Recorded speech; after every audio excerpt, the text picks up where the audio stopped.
Hello guys, on se retrouve aujourd'hui pour une nouvelle vidéo. Avant de commencer, je tiens à souhaiter un excellent mois de Ramadan à tous les musulmans qui me suivent.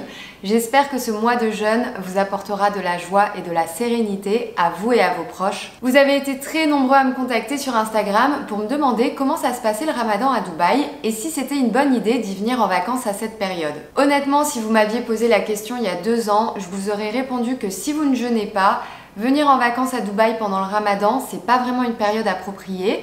Mais depuis le Covid et avec le fait aussi que le Ramadan tombe maintenant pendant la haute saison à Dubaï, il y a eu des nombreux changements. Je vais vous parler de tous ces changements dans cette vidéo. Je vais aussi vous expliquer comment se passe le Ramadan à Dubaï, que ce soit au niveau des horaires de travail, des événements, mais aussi de l'ambiance générale pendant ce mois saint. Alright, c'est parti.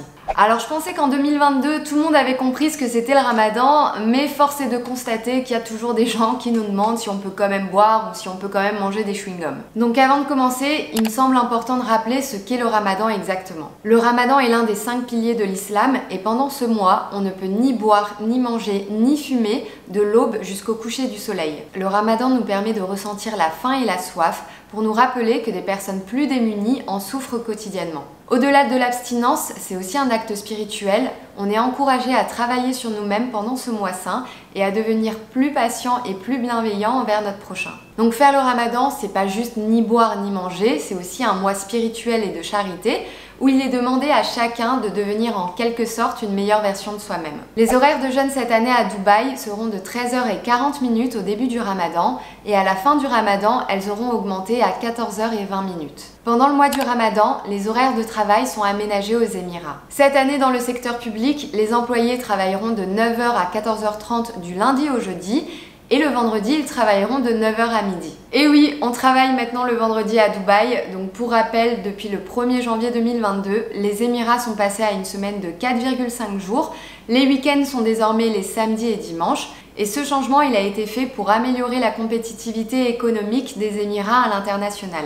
En ce qui concerne le secteur privé, le temps de travail, il doit être réduit de 2 heures par jour pour tous les employés, qu'ils soient musulmans ou non musulmans. Donc ça, c'est la règle officielle. Après, dans les faits, on peut se le dire entre nous, mais dans la plupart des entreprises internationales, si vous ne jeûnez pas, vous ne bénéficierez pas des horaires Ramadan. En revanche, ce qui est très vrai, c'est que les entreprises fonctionnent un peu plus au ralenti pendant cette période.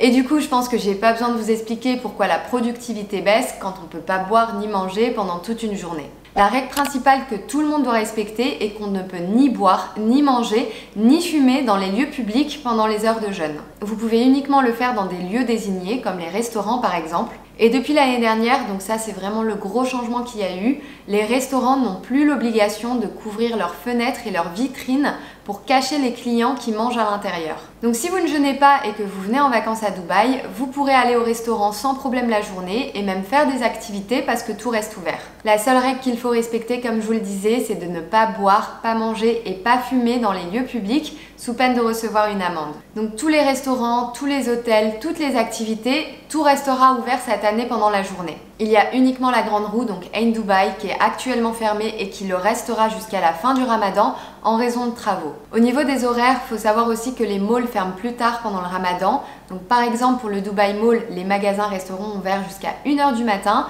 et 2h du matin pour les restaurants et cafés. Ce qui fait vraiment vivre la ville de Dubaï pendant le Ramadan, ce sont les iftars et les sohur proposés par les restaurants. L'iftar, c'est le repas que les musulmans prennent à la rupture du jeûne et le sohur, c'est le repas que l'on prend avant de débuter le jeûne. Il y a donc énormément de restaurants qui proposent des menus spéciaux pour l'iftar. En général, c'est plutôt des set menus ou des buffets. Et pour les sohur, ce sont plutôt des menus à la carte qui sont proposés. Et la grosse nouveauté cette année, c'est que les tentes, elles font leur grand retour à Dubaï. Alors bien sûr, quand je dis tente, on parle pas de ma tante, mon oncle. Non, on parle bien des tentes qu'on plante dans le sol. Enfin, je pense que vous aviez compris, non? Enfin bref, on sait jamais. Donc il s'agit de tentes temporaires qu'on installe pendant le Ramadan et qui sont complètement transformées pour l'occasion. Les décors sont somptueux, la nourriture est délicieuse et on se retrouve vraiment dans une ambiance 1001 nuits quand on fait un iftar dans une tente. Les tentes avaient été interdites ces 2 dernières années à cause du Covid. Cette année, elles reviennent, mais à certaines conditions, parce que certaines tentes peuvent quand même vous demander d'être vacciné ou de présenter un test PCR négatif. Pendant le Ramadan, l'ambiance à Dubaï est vraiment différente. Donc c'est très calme en journée et puis le soir, la ville se transforme. C'est un mois où on se retrouve beaucoup entre amis ou en famille pour rompre le jeûne ensemble. On sort faire des iftars, on part se balader dans les malls, dans les zones commerciales, sur les plages. Une tradition aussi qu'ils ont aux Émirats et qui selon moi il faut voir au moins une fois, c'est le coup de canon qui est tiré au moment de la rupture du jeûne.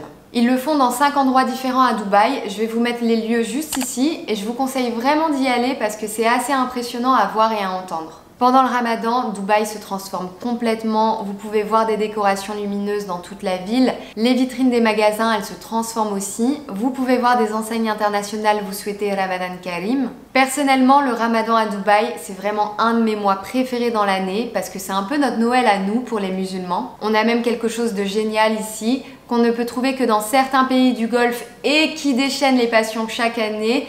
J'ai nommé le fameux, l'unique calendrier Kinder spécial Ramadan. Donc c'est le même concept qu'un calendrier de l'Avent, mais pour le Ramadan. Donc chaque jour de Ramadan qui passe, vous ouvrez votre petite case et vous avez un chocolat. Donc on est d'accord, le concept est génial. Malheureusement, vous ne pouvez pas trouver ce calendrier en France, pour des raisons évidentes sur lesquelles je ne m'attarderai pas dans cette vidéo. Donc si vous êtes de passage à Dubaï, vous pouvez trouver ce calendrier dans la plupart des hypermarchés. Mais vraiment dépêchez-vous parce que comme je vous le disais, ce calendrier il rend fou les gens, il déchaîne les passions et chaque année il est sold out avant même que le Ramadan commence. Au-delà de l'aspect fête et de l'aspect commercial, il faut quand même pas oublier l'essence même du Ramadan qui est d'abord un acte de spiritualité et de charité. Si vous le souhaitez, vous pouvez rejoindre des associations à Dubaï pendant cette période pour les aider dans la distribution de repas aux plus démunis. L'année dernière, la campagne 100 millions de repas a distribué plus de 10 millions de repas aux Émirats pendant le Ramadan. Les prières du soir ou ce qu'on appelle le Tarawih font aussi leur grand retour cette année aux Émirats après 2 ans de suspension due au Covid. Il y aura tout de même des règles de distanciation sociale à respecter, mais c'est une excellente nouvelle pour les personnes qui souhaitent se rendre à la mosquée tous les soirs pendant le Ramadan. Le mois de Ramadan est un mois saint, donc il est demandé aux non-musulmans de faire particulièrement attention à leur tenue dans les malls ou les lieux publics. Vous verrez aussi que les vitrines des magasins changent et des enseignes internationales comme Zara ou H&M vous proposent des collections plus modestes. Cette année, selon si le Ramadan dure 29 ou 30 jours, les résidents de Dubaï auront 4 ou 5 jours de vacances à partir du 30 avril. L'Aïd, c'est donc souvent un moment plus calme à Dubaï parce que beaucoup de résidents partent en vacances à ce moment-là. Et moi-même, j'ai prévu d'aller faire un petit tour en France pour passer l'Aïd en famille. Alright, c'est la fin de cette vidéo. J'espère que mes explications vous ont aidé à mieux comprendre comment se passait le Ramadan à Dubaï. Si vous jeûnez, vous allez voir, faire le Ramadan à Dubaï, c'est vraiment une ambiance différente et il faut le vivre pour le comprendre. Et si vous ne jeûnez pas, vous pouvez quand même passer des vacances à Dubaï sans que ça vous impacte réellement.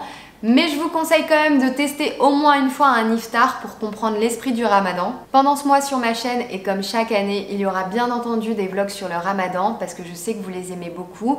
Je vous invite aussi à me suivre sur Instagram parce que c'est vraiment là-bas où je vais partager toutes mes meilleures adresses et tous mes bons plans pour les iftars et les suhour. Je vais aussi vous partager toutes mes tenues modestes que je compte porter pendant le Ramadan. Donc vraiment, je vous invite à me suivre sur Instagram parce qu'il va se passer plein de choses là-bas. N'hésitez pas à liker, commenter, partager cette vidéo si ça vous a plu, à vous abonner à ma chaîne ou à me suivre sur Instagram si ce n'est pas déjà fait. Je vous dis à très vite pour une nouvelle vidéo.